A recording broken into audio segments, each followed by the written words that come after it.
Saudamos a todos com a paz do Senhor Jesus.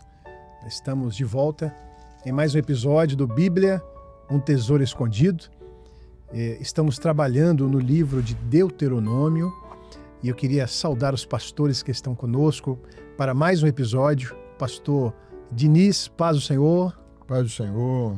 Pastor Fernando, paz do Senhor. Paz do Senhor. Sejam bem-vindos novamente. Amém. Eu queria ler um texto aqui, Pastor Fernando, e lhe passar a palavra.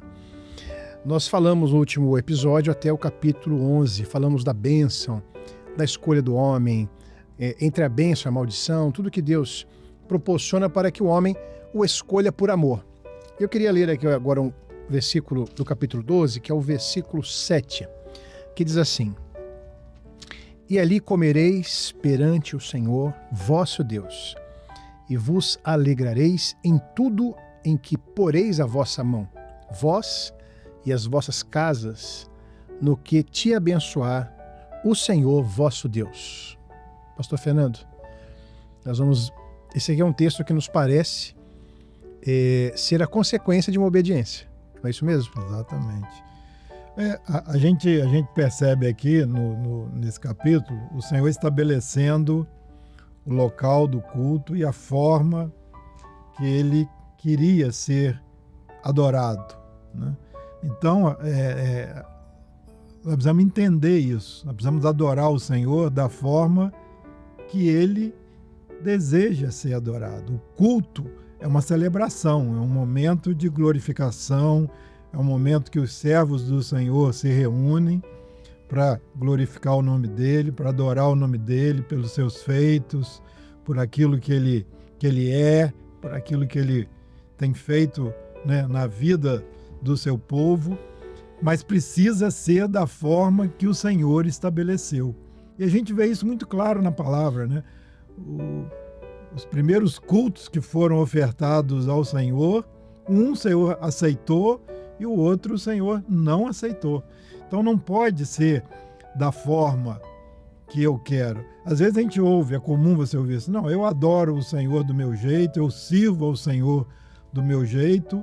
O capítulo 12 aqui joga isso por terra. Não pode ser dessa forma, né? Não é assim que o Senhor estabeleceu. Então, é importante o entendimento disso. E um outro detalhe aqui que precisa ser tirado para que a adoração seja plena é a idolatria, uma coisa que é aqui também enfatizada no início desse capítulo. Que o que é idolatria? Tudo aquilo que ocupa o lugar de Deus, tudo aquilo que toma o lugar de Deus. E o Senhor quer um coração pleno a Ele, né? Um coração firme naquilo que são as coisas dele, né? Se creres de todo o teu coração, de todo o teu entendimento. Então é dessa forma que o Senhor quer. E o grande perigo da idolatria, às vezes não é nem outra coisa, às vezes somos nós mesmos. Quando a gente estabelece a nossa vontade, a nossa maneira, não, eu sirvo assim, eu adoro assim, né? Eu entendo que não é desse jeito. Então esse é o grande perigo, de você determinar algo e que não é aquilo que Deus estabeleceu da forma que ele deseja ser adorado.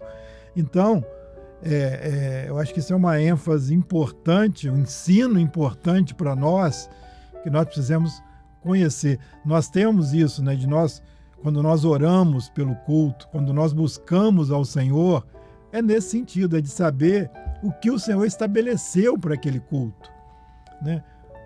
A forma que o Senhor quer ser glorificado, adorado naquele culto, o que ele vai fazer naquele culto. Então, isso é muito importante, que quando nós alcançamos isso, né, quando nós entendemos e chegamos a esse entendimento, alcançamos aquilo que é a vontade do Senhor, né, certamente a bênção vem, a operação do Senhor acontece, aqueles que entram ali são visitados pelo Espírito Santo, porque é aquele culto que o Senhor desejou para aquele dia, para aquele momento ali.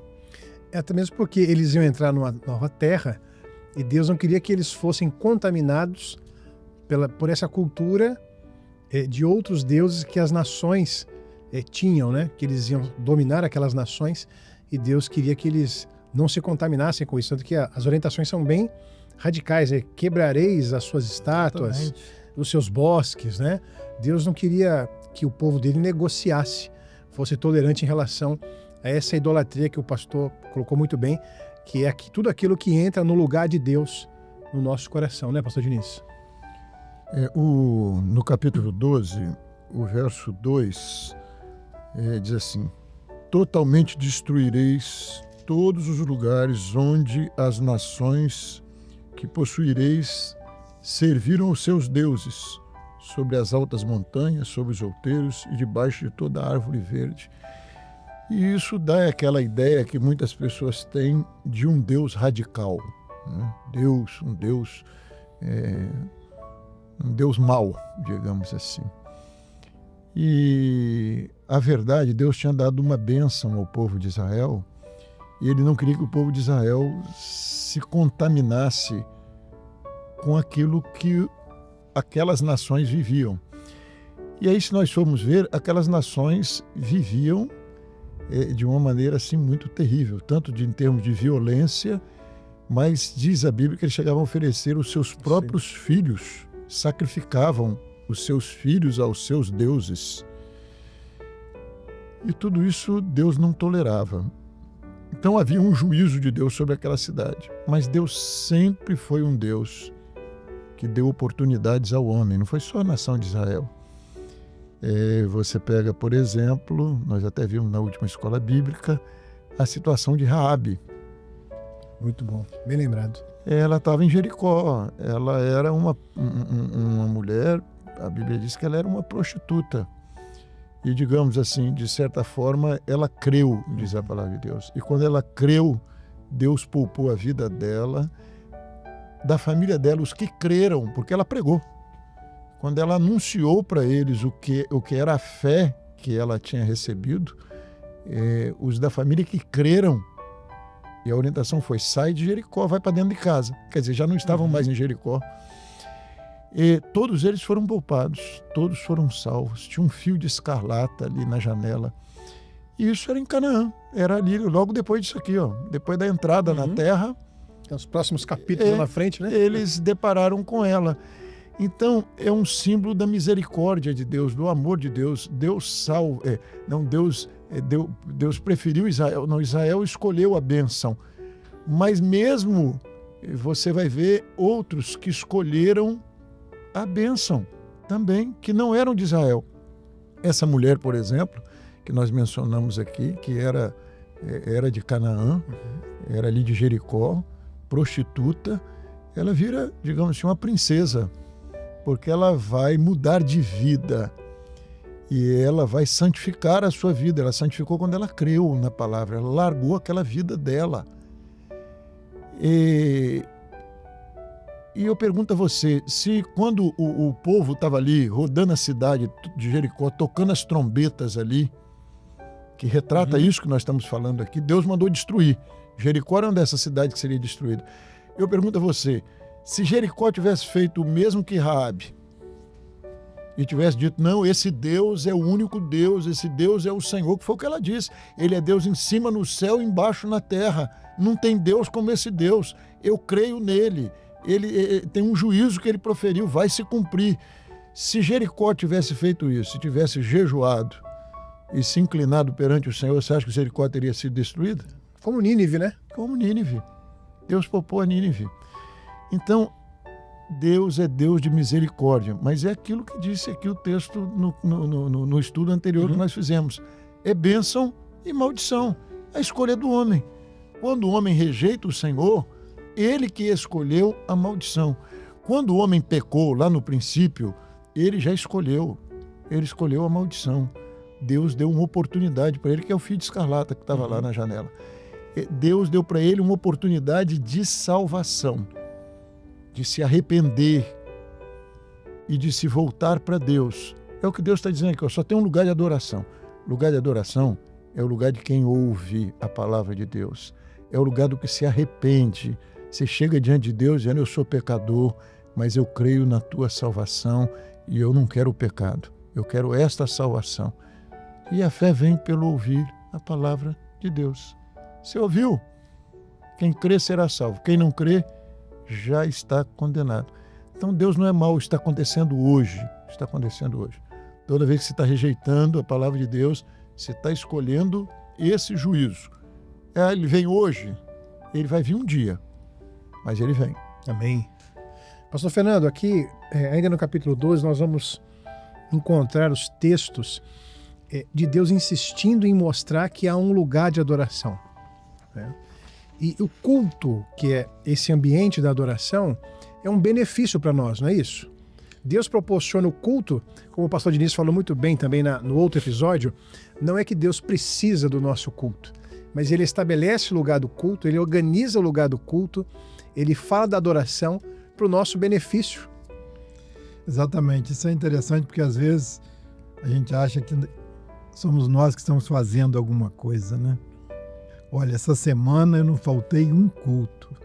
Olha, essa semana eu participei dos cultos pela madrugada, como se isso fosse um feito, né?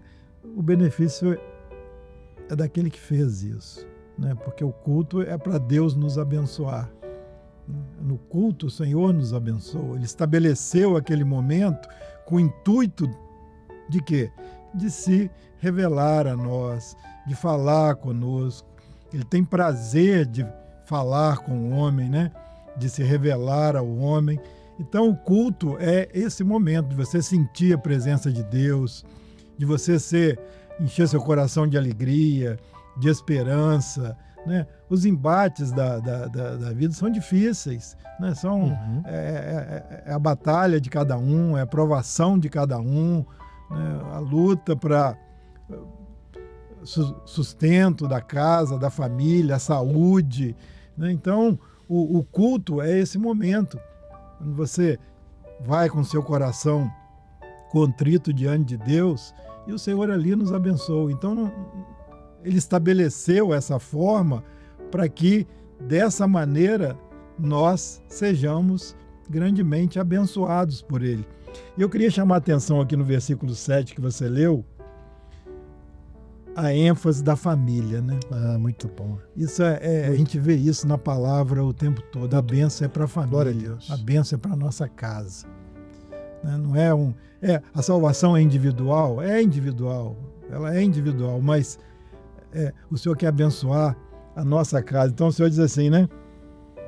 Vós e as vossas casas. Isso é maravilhoso. E a gente vê isso, a palavra toda. Jesus diz assim, eu e a minha casa serviremos ao Senhor. Né? Diniz citou o versículo, né? Em ti serão benditas todas as famílias da terra. Então a bênção é para a nossa família, né? Para os nossos filhos, no nosso casamento, né? No nosso relacionamento com o Senhor, a nossa vida espiritual. O Senhor quer abençoar a nossa casa, a nossa família como um todo. Glória a Jesus. Pastor Diniz, fazendo a transição do capítulo 12 para o capítulo 13, eu quero ler 2 versículos. O último versículo do capítulo 12 diz assim: tudo o que eu te ordeno, observarás, nada lhe acrescentarás, nem diminuirás. Agora eu vou ler o capítulo 13, porque eu acho que tem uma ligação aqui, que é interessante trabalhar nela. Ó.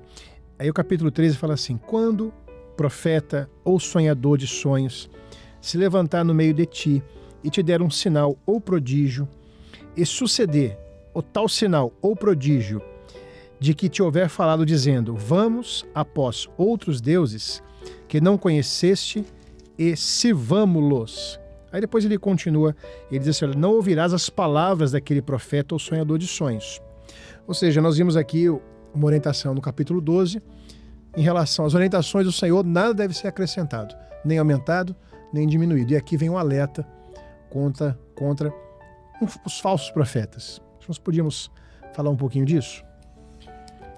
Bom, primeira coisa a ressaltar é que ele diz de sinais, né? Ele fala aqui, como você leu, assim, quando profeta ou sonhador de sonhos se levantar no meio de ti e der um sinal ou um prodígio?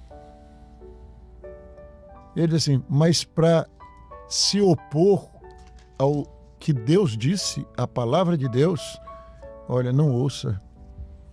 E aí nós precisamos lembrar de uma coisa, trazendo para os nossos dias também. Satanás, lá no Egito, quando o povo saiu, os magos lá, os de Faraó, eles souberam fazer também sinais, teve sinais da parte deles.